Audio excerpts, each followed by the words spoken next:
Hello, hello.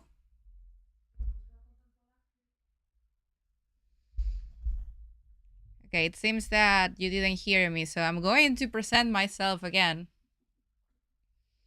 Hello, I hope you're having a wonderful time. Welcome to Into the Rabbit Hole, the interactive live stream where we jump headfirst into the abyss. I am Mary Maria, and today I'm going to take you into a journey to researching a topic of today's day and age. So hopefully we can get into it. Today we are diving into a topic that is very interesting to me.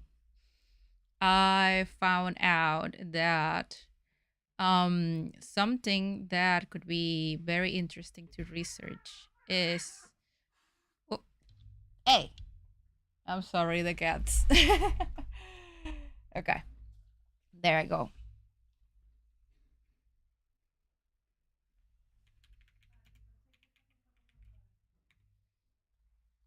Yeah, it's because my cats were fighting. I'm sorry. Okay, I'm back now. So today we're going to research a topic that is very interesting. That I've heard a lot in many spaces. For example, in many spaces around neurodiversity. Okay, and it is the topic about if we are actually overdiagnosing um either autism or ADHD. So, the topic of today's research is trying to find out if we can have any proof that we are overdiagnosing ADHD or autism, or and maybe we can find that both are being overdiagnosed, or maybe we can find that none of those are being overdiagnosed, and it's just a perception that we have. So, how can we get into that? Let's get started. But first, I just want to mention that this is my first live stream. So I'm going to mention the updates that I've been doing time to time. So to keep myself accountable as well. I am doing a lot of stuff. But for now, I just wanted to get started and just set the tone and set the intention for the day. As you can see, I'm trying to use streaming software that doesn't do background removal very well. So one of the things that I will try to do for next streams is trying to upgrade either the background of the software and maybe then also around the transitioning of the scenes and stuff like that, because sometimes it can get a little bit dicey and complicated, and this is all new to me. So if you know any software with good background removal, please let me know.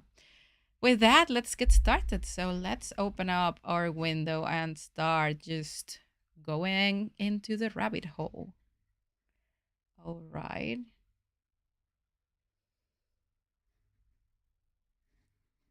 Let's just go in. As you can see, it can be a little bit tricky for me. So now it should go.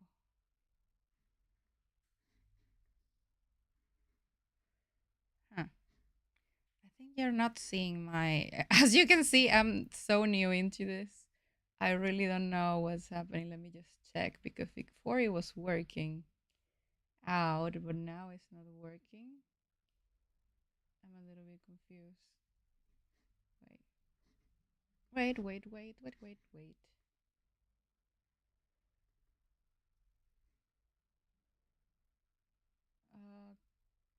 Okay, I think that I found out what happened is that I hadn't had the right window. Yes, now it is. Ah, finally.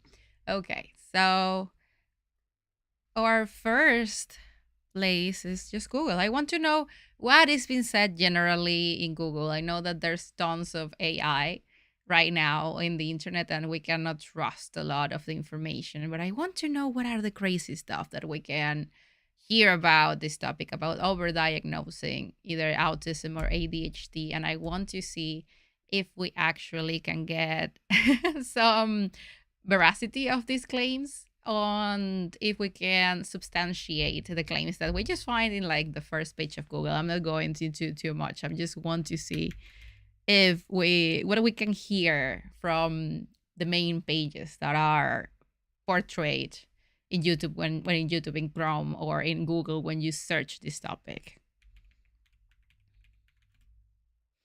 Look, when you search over diagnosing, the second and third term that will appear are overdiagnosing ADHD and overdiagnosing autism. So it probably is something that gets searched a lot.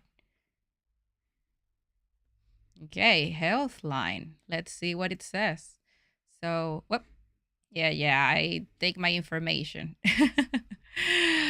ADHD diagnoses have increased significantly over the last few decades. While overdiagnosing is a concern, the rapid rise may also be due to increased awareness and changing definitions.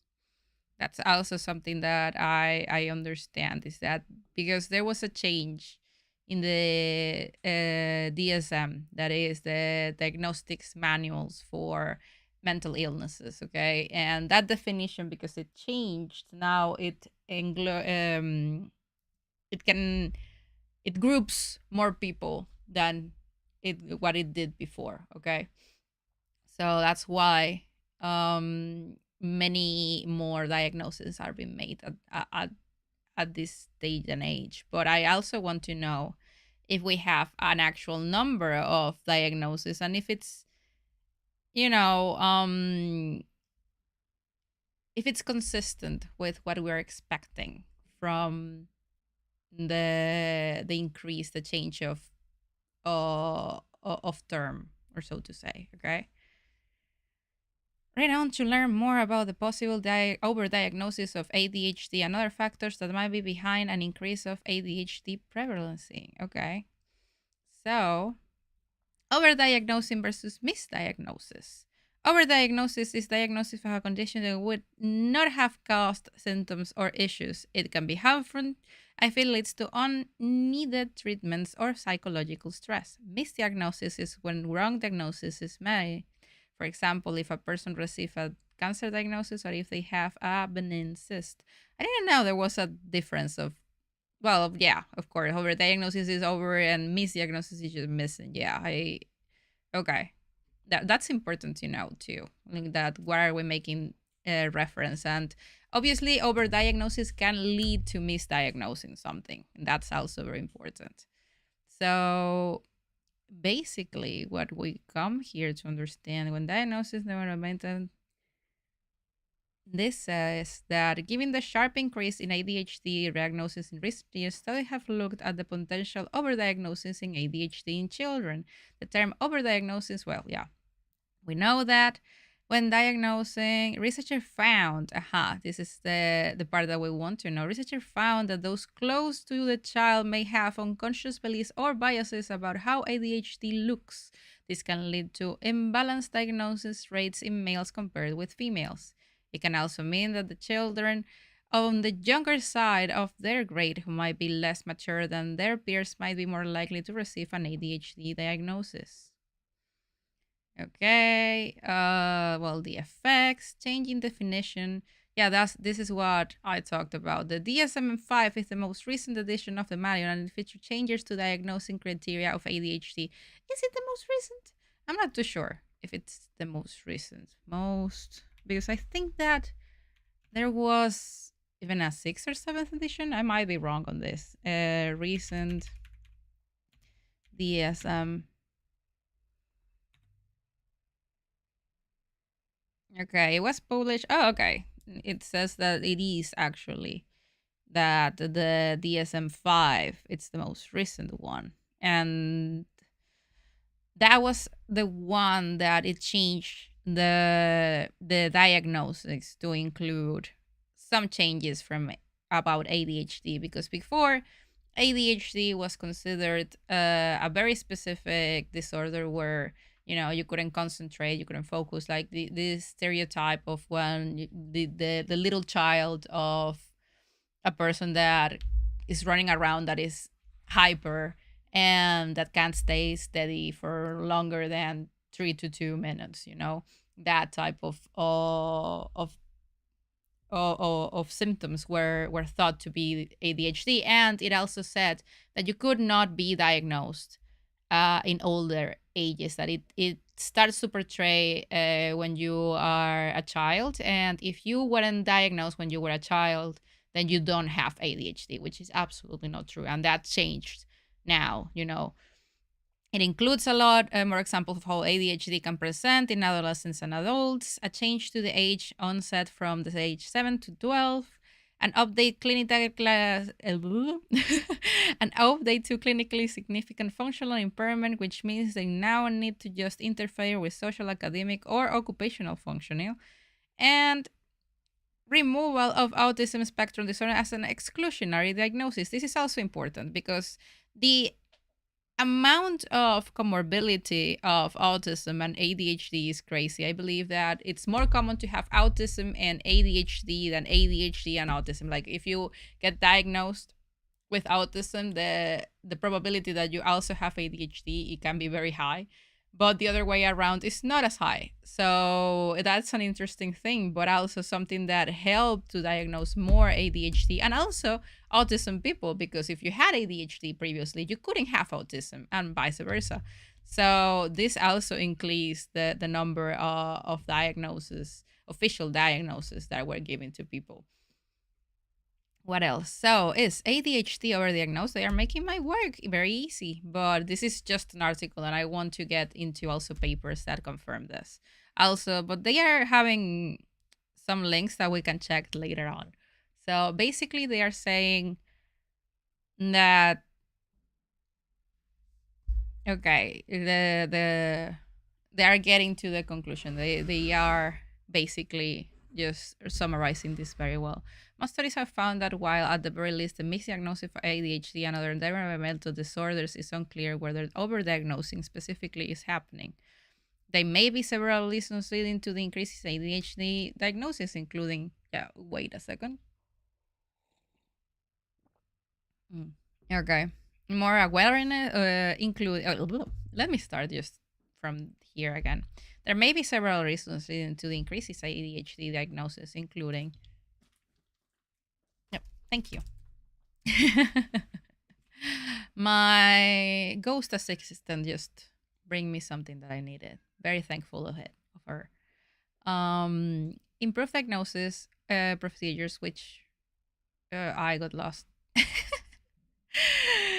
Let's start. There might be several reasons leading to increase in ADHD diagnosis, including more awareness of neurodevelopmental disorders and less stigma leading to healthcare use, improved diagnosed procedures with much better identification of ADHD, especially in milder cases. As we said before, if you weren't a literal child gremlin, you wouldn't get diagnosed. And probably if you were a man specifically, because in females or in women, it portrays totally different. So it's also helpful to know. Like there's some women that also have similar symptoms as the man does, but they are a lower percentage than what we thought initially could be. Changes in diagnosis criteria between DSM-4 and DSM-5, leading to a lower threshold for a diagnosis. And doctors may not stick to diagnostic criteria and may be affected by their own bias and judgment. Okay. So basically, they're saying that there's a ton of reasons why we are seeing an increase in diagnosis of at least ADHD. Let's just look into the ADHD first, and then we can also look into the autism. There's no clear consensus. However, misdiagnoses of ADHD do occur among children, teens, and adults. Yeah, of course. And some resources to write. So basically, the consensus is we don't know, but it doesn't seem to. This could be due in part to a lack of standardized diagnostic tests. This will also be due to clinicians' personal biases or unclear open-ended criteria. Because they also changed it because they were very concerned that we were underdiagnosing ADHD. We can look that into later. Let's see if, for example, we can get into one of these papers for later, or they are not all nice and tucked into. Yeah, I don't think how we sources. Yeah, okay. Now we're talking attention deficit. Okay, I don't need a definition. Let's see, increased recognition or overdiagnosis. Okay, that is interesting. In 2022, a paper about that. In brief, what is overdiagnosing? Okay, I don't need the definition either. I don't think you do either, but if you want it, please let me know. Wait a second. I'm going to, I guess I'm not seeing the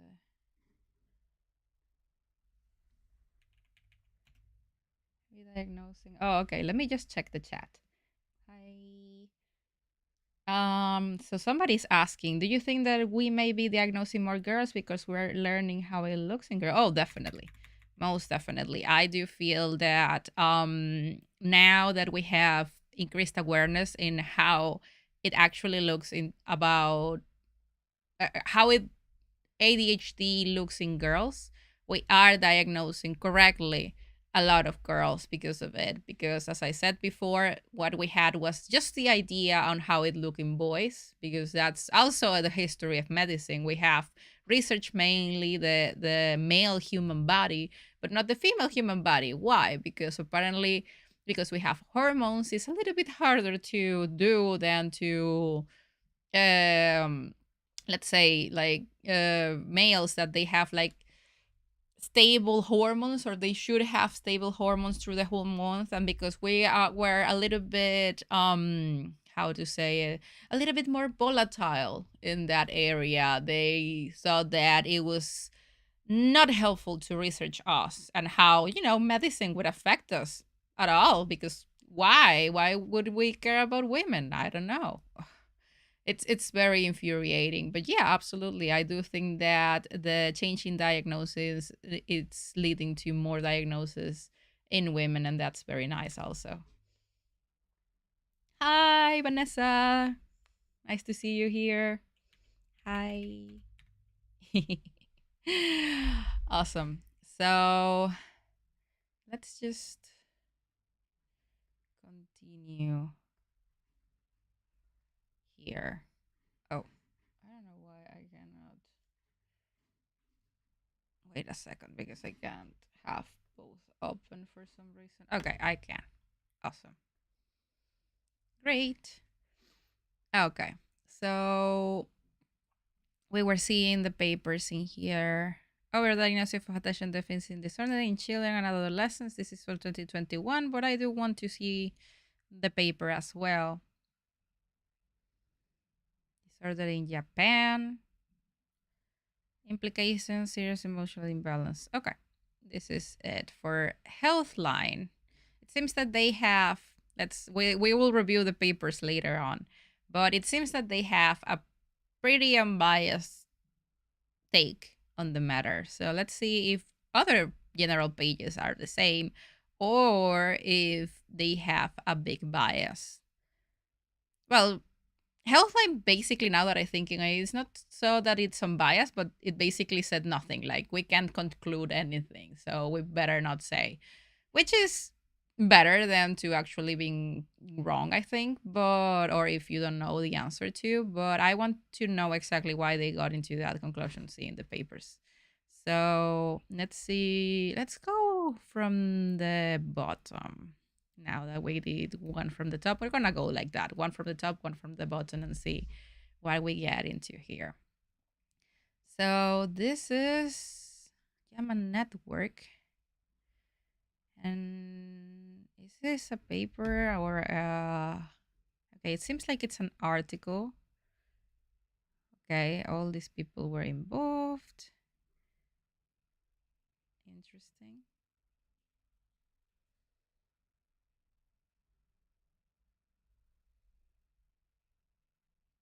Benefits are hard.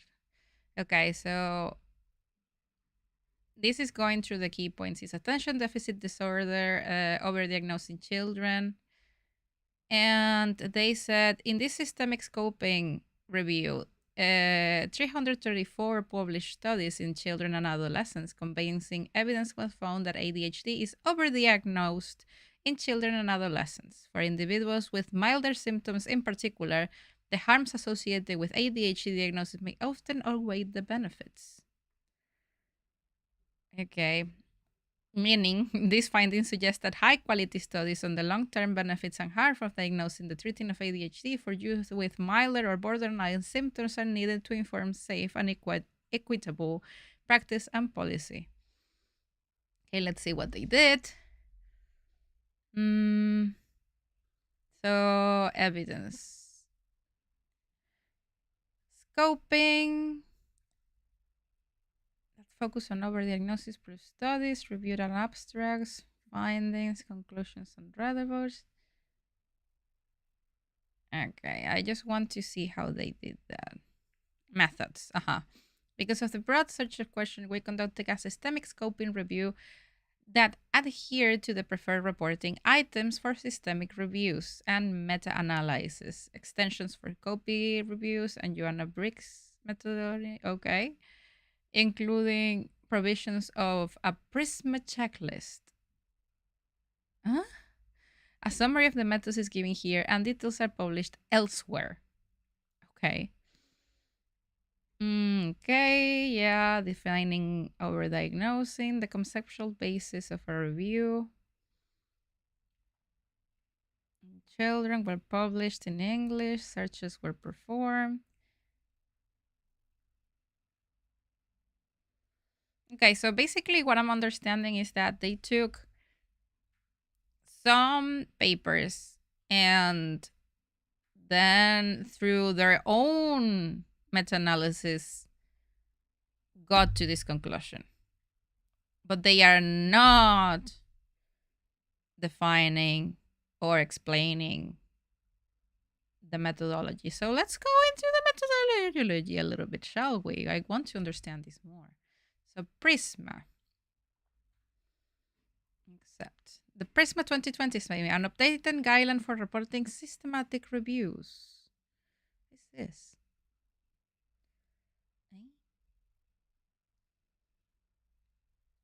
Oh, what is this? Reporting guidelines. Prisma is just health research. Prisma checklist word.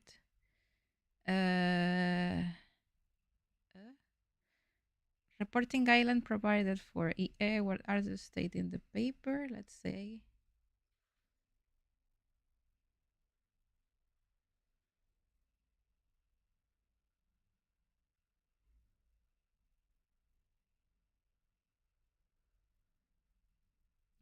Okay, so.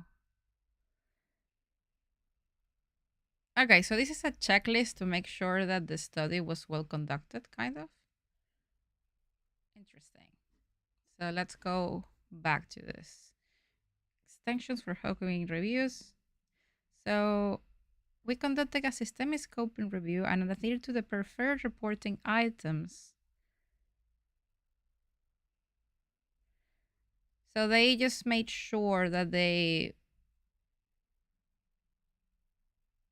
were trying to look into quality papers. That's what I'm understanding.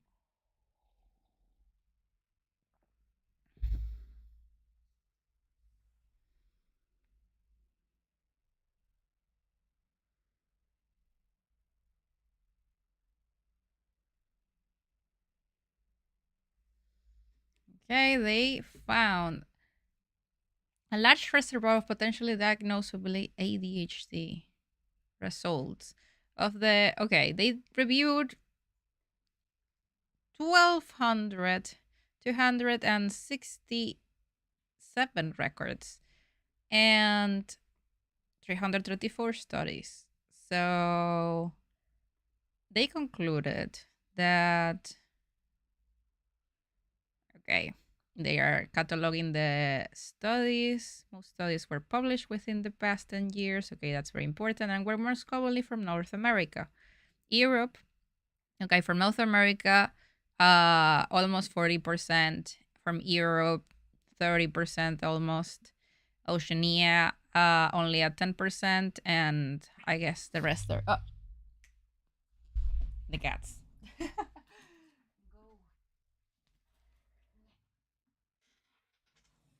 I have two cats and they love to fight.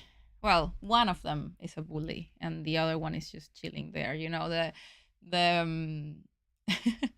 the reference that you have two cats because one is an angel and you wanted to get another cat that was an angel as well, but you got the gremlin. So now I have a gremlin and an angel, and the gremlin is grembling specifically today. So let's get this going to see if we can find a little bit more of this like results. The quality of included studies vary. For approximately one third of the studies were classified as having low, moderate, or high risk of bias. Okay. Studies that provided evidence for question 5 were more likely to be a high risk of bias. Figure 2 and Appendix 5, Supplement 1. Okay, I want to see that. Okay. So the questions.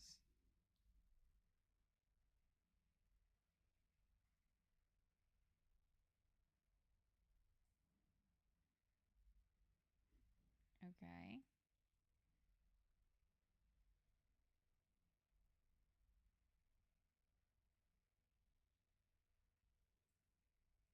Okay, they say that almost all of the studies are confirming a continuous increase in ADHD diagnosis, as is expected with the growth of population.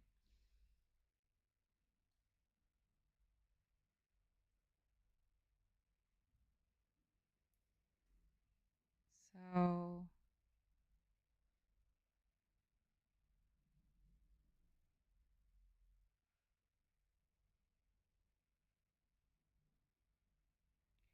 benefits may be outweighed by harm induced with milder ADHD symptoms. So they are saying that yes, it's been an increase in ADHD, but that they are not totally agreeing with like medicating ADHD youth that have milder symptoms. Let's see. A total of 30 reported the consequence of diagnosing questions 5A. We focus benefits and harm of modern occurrence. Only two studies provided information on this group, and both reported harms and found that the diagnostic level could have adverse social, psychological, and academic experience when compared with undiagnosed youth with similar behaviors. Regarding the general benefits of a diagnosis across the full spectrum, two main themes emerge. First, in 14 studies, an ADHD diagnosis was shown to create a sense of empowerment for those involved. It provided a biomedical explanation for experienced problems, supporting a sense of legitimacy, accompanied by understanding and sympathy, as well as decreased guilt, blame, and anger, which is what I experienced when I was diagnosed. Subsequently, this explanation could increase perceived control with expectations of solutions, enhance confidence, and a sense of belonging. Second, enablement was often experienced and was characterized by increased support and accompanying a diagnosis of ADHD but enhanced ability to seek and accept help. Okay, and why is that bad? Two themes related to potential harms also emerged. First, in 2022 studies, a biomedical view of difficulties was shown to be associated with disempowerment by providing an excuse for problems. A decrease in responsibility by all involved can occur, often followed by an inaction and stagnation. The view can also deflect from other underlying individual, social, or systemic problems, which can prompt a self-fulfilling prophecy wherein the perceived inability to change reduces the opportunities, as well as promoted promotes hopelessness, and passiveness.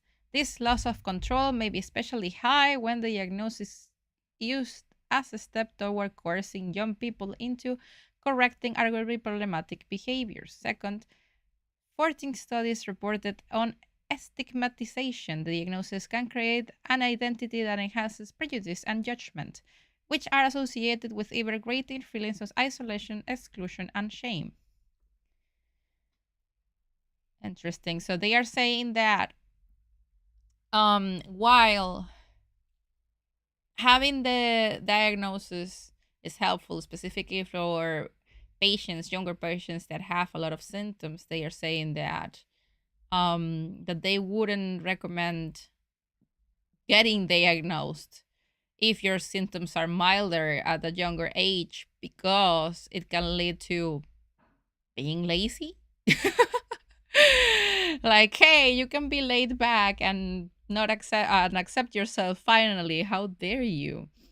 They also mention, of course, that there's some stigma like related to the label of having um a deficiency, and that's absolutely true. But I'm so baffled by the way they worded that. Like, hey, oh, they are more into looking for help. How dare they? I don't know. So basically, they say that it's a probability that they are diagnosing way more people into the gray area of ADHD. Like, if you have milder symptoms, like, where's the line in between actual ADHD and just being a little unfocused, you know? And that's a little bit valid. I absolutely understand why they are saying that. But also they mention that the increase of ADHD is consistent since, I don't know, 1980. I don't know when they said that, but since long time ago, at least 3 decades, right? And that is not a crazy thing, that it hasn't peaked, or so to say, that it's not like since 2015 the cases have unlogically grow out of nowhere, you know? So I don't know. I this article is really weird. Let's look into something else. National Institute of Health. Is adult is adult attention deficit hyperactivity disorder being overdiagnosed? Ah, so we're getting right into the matter. That's amazing. This review offers a perspective on the question as to whether attention deficit hyperactivity disorder is being overdiagnosed in adults. Also, let me just check because I don't know why when I put this, it doesn't. Let me see the chat. Let me just check the chat. No new messages. And that's absolutely fine. Hello. Nice to see y'all. I hope that you're having a fun time. And if you're not, I am super open to feedback as this is my first stream. Let me know what you think. Let me know your thoughts. And let's continue. So for now, we are more leaning in the like it's interesting that right away when I looked into Google, maybe it's because well, I don't think so because I'm looking from incognito mode. um uh I would say that it's the algorithm that I had, but the first page of Google were a lot of papers, like academic papers right off the bat instead of just weird pages. It could be my algorithm, but since I'm in incognito, I would say no, but I don't know, it could be a possibility. Let's see. So this paper is going right into it. And it's a paper, as you can see, it's not just an article. Let's see. Yeah, overdiagnosis is a problem because it leads to the main issue I've seen is that, and also with past paper that we just read, is that the biggest fear amongst the people is that we are making kids or people in general take way more medication than they actually need, and the harms of that. Like, why would you give this medication to somebody that doesn't need it, and what probable side effects might cause in a person that absolutely doesn't need it, right? Especially like kids. We are super protective of kids and how they have to be addressed, and how they need to be protected against diagnosis or stuff that we're not totally sure about. And I totally respect that, and I think that that's a very valid point.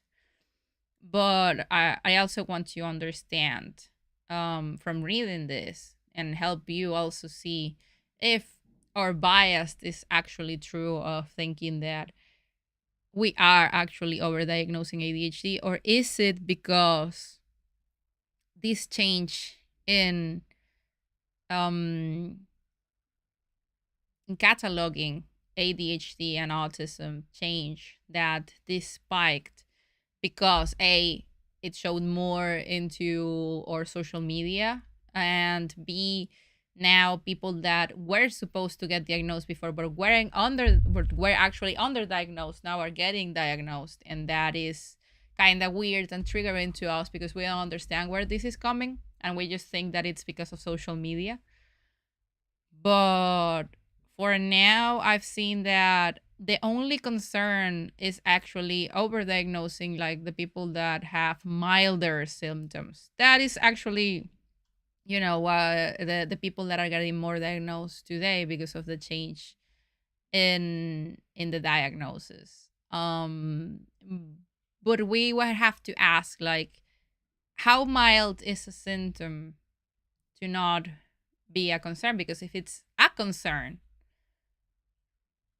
it's already something to be taken seriously. I mean, of course, we can all get into the trope of, oh, maybe it's an helicopter parent that is just seeing that this kid is a little bit, unfocused as a normal kid would, and they want them to be robots. That's kind of a valid concern, but we also have to ask ourselves, like, how many parents are actual helicopter parents? How many of these parents are actually like that? Or is it actually that the kid is not performing well in school, and we are not actually treating the actual underlying cause of the kid not doing well in school, or the kid not actually focusing, or whatever? Yes, it could be the phones. I know that some people might come with that conclusion, but also ADHD existed way before the phones. So it's a little bit of an interesting question to pose. Like, is it actually something that is happening, or is actually something that, just because of a change in criteria, we're seeing more cases, and because of also TikTok and Instagram, we're also seeing more of. So that's an interesting thing.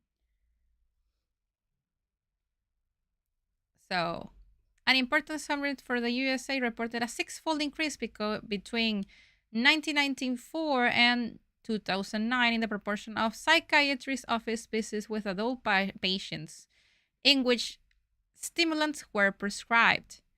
I mean, this is also something that gets explained in the change of criteria. Like, before, if you weren't diagnosed when you were little, then you wouldn't have been diagnosed later on in your life, even if you had it, and even if it affected every area in your life and you were clearly been suffering for that.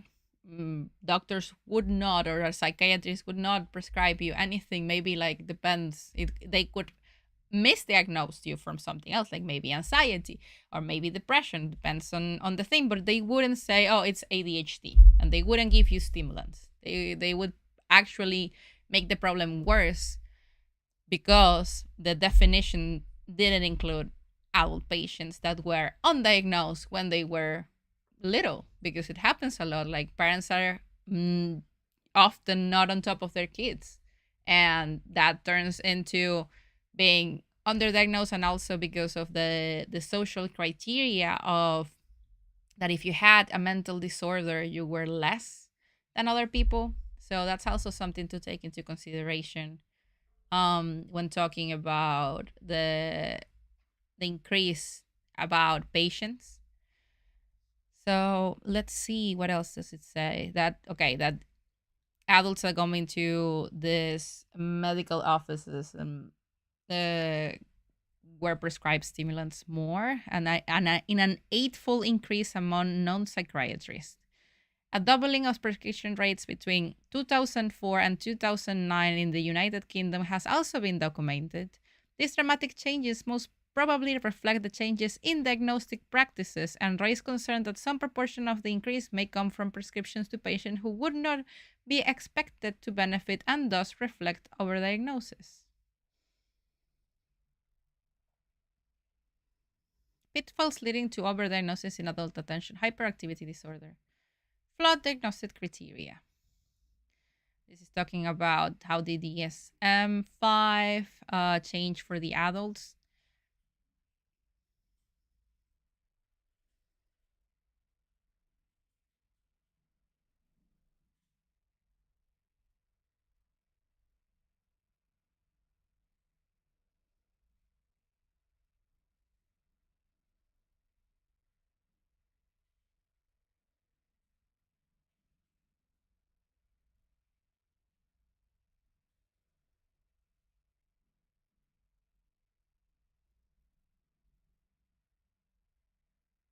Okay, so they say that because in children is most prominent the hyperactivity rather than the non attentive part of the ADHD, that the stimulants were very, very helpful with slowing down hyperactivity. But and also like they were the conclusion was that they were not as helpful for non-attentive symptoms. But I'm also understanding that hyperactivity, especially in women, can show in other areas. Like maybe we are not moving or screaming and running all over the place, or maybe we are. But usually it comes also in mental load. Like we're thinking about 10 things at the same time and we're very hyper about that. And that can be misdiagnosed as anxiety because they feel that because we are nervous about everything that we're thinking and trying to keep tabs on all the things that we are actually worried about, that is anxiety and it's not ADHD.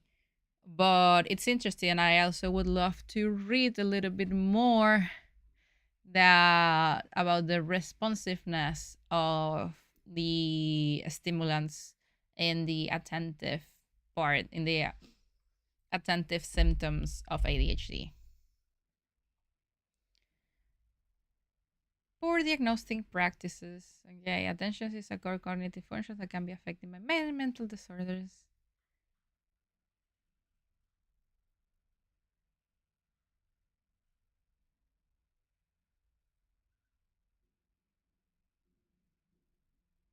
Yeah.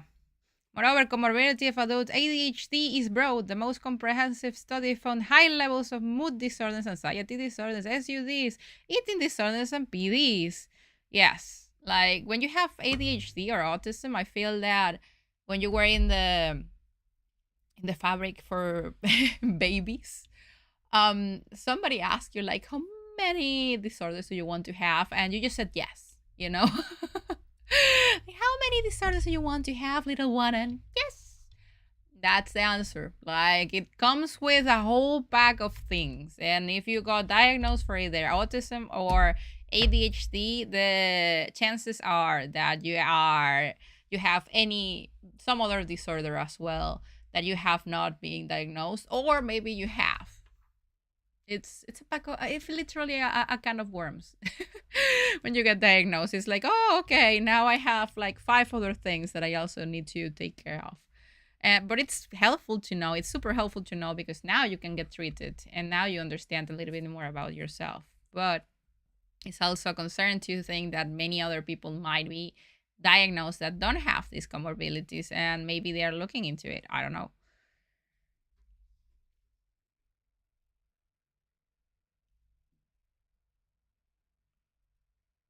Okay, DSM-5 requires that ADHD in adults begin in childhood and attentive or hyperactive impulsive syndrome of be present before age 12. This revised age requirement somewhat widens the diagnosing criteria. The DSM-4 required an onset prior to age 7. However, one cannot have adult ADHD without having it in childhood first. But also, this mentions that having symptoms before the age 12 doesn't mean that you had to be diagnosed before the age 12. Before it was thought that you had to be diagnosed to have it in adulthood as well. And some people even believe that it went away with adulthood. But it turns out that people just learned how to mask. That's all it was. And it was not the best way to cope with it. Okay, yeah, the validity. I want to. Overestimating treatment benefits among patients treated in practice. Clinical trials and meta-analysis show that there can be benefits from treating patients who meet criteria for adult ADHD with stimulants. Yeah. However, no long-term studies have been conducted. Yeah, we don't know the secondary effects of stimulants in adult patients on the long term. But at least we know that they are helpful.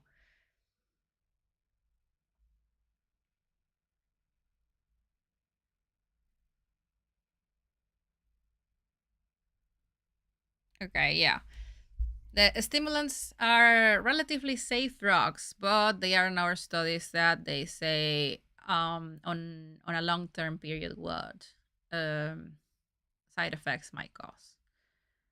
Okay.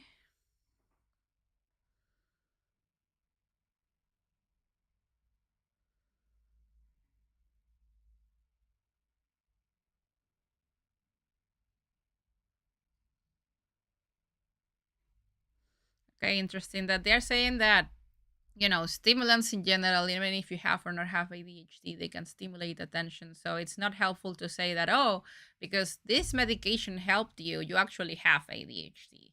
And that makes sense. That people can benefit for a little bit more stimulants. And at the end of the day, that's why people drink, excuse me, a lot of coffee as well, because the stimulants help them perform better at their works.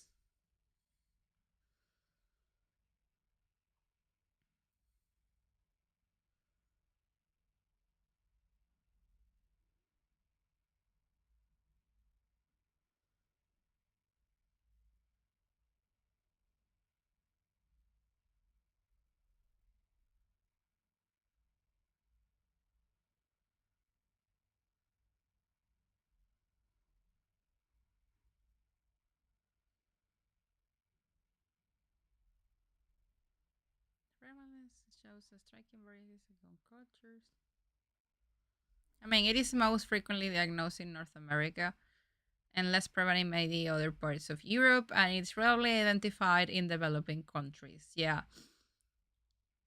Um, I mean, it's the failure of physicians a little bit, but also it's the difference in the system. I do believe that also in North America there's a pressure to be the top of the top, and there are more helicopter moms, and that can also lead to parents medicating their children a little bit more instead of just trying to go to a different route.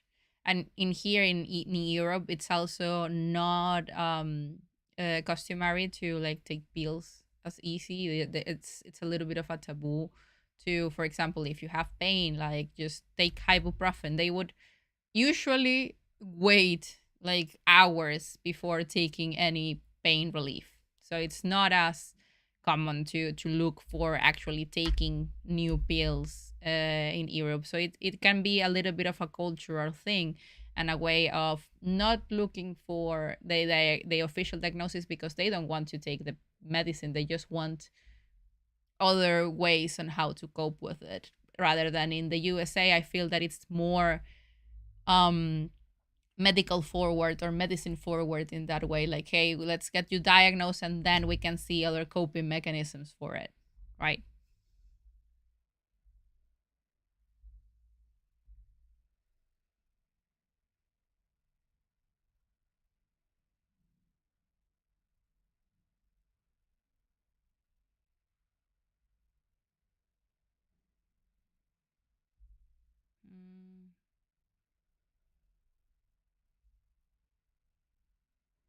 The need for a more cautious diagnosis around medical, the increase in the prevalence. Okay. The need for a more cautious diagnosis of adult attention deficit and hyperactivity disorder. The case in the high prevalence of adult ADHD reflects the efforts of many forces. Physicians are faced with complex clinician problems for which is a simple solution leading directly to a prescription is a tempting option. Yeah.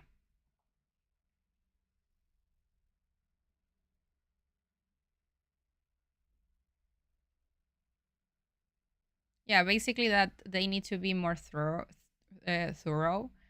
when giving the diagnosis, which is absolutely fine. Like I am totally against just like getting into a psychiatrist and they just giving me and prescribing me the first drug available just because I told them something. I want them to actually analyze me as a human being before making um any stipulations, like it's so common, especially with, for example, depression.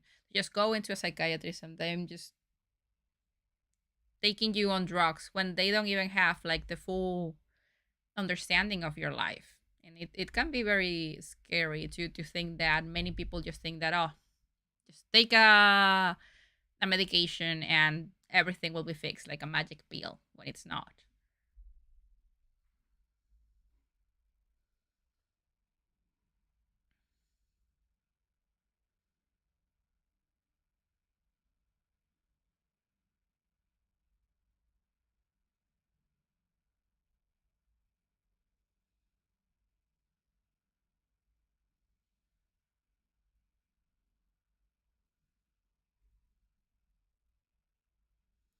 Okay, so basically this paper in particular, what it's saying is that they recommend to be more cautious, especially because we don't have a lot of information in the long term effects of the medication, of the ADHD medication. But nonetheless, they pretty much don't argue against diagnosing ADHD. They just want clinicians to be a little bit more thorough with the investigation than um they're not, but in no way shape or form actually they said that they the people were over diagnosing ADHD. It's just that it's a very tricky question around that because we don't have a standardized way of diagnosing either autism or ADHD.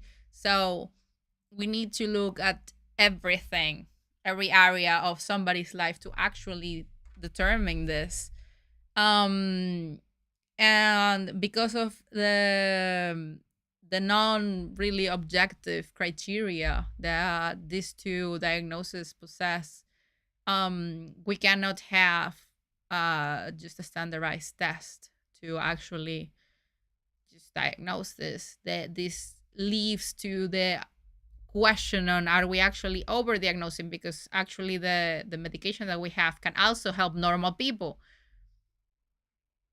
So it's a little bit of a mystery, but as far as our investigation goes and as far as I'm concerned, the increase in ADHD cases also matches the change of definition from the DSM-4 to the DSM-5. So that's also something to take into account when thinking of overdiagnosing. And I think that I will leave it for now. Since this is what my first stream, I do think that an hour it's enough. Let me see if people have any questions. Do you have any questions that you want to make, or that you think that I could investigate more, or any topic that you want to see in later videos or in later live streams?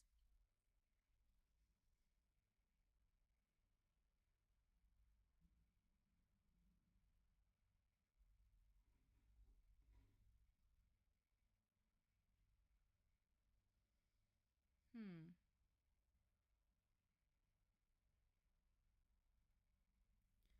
Okay, it seems that for now, um,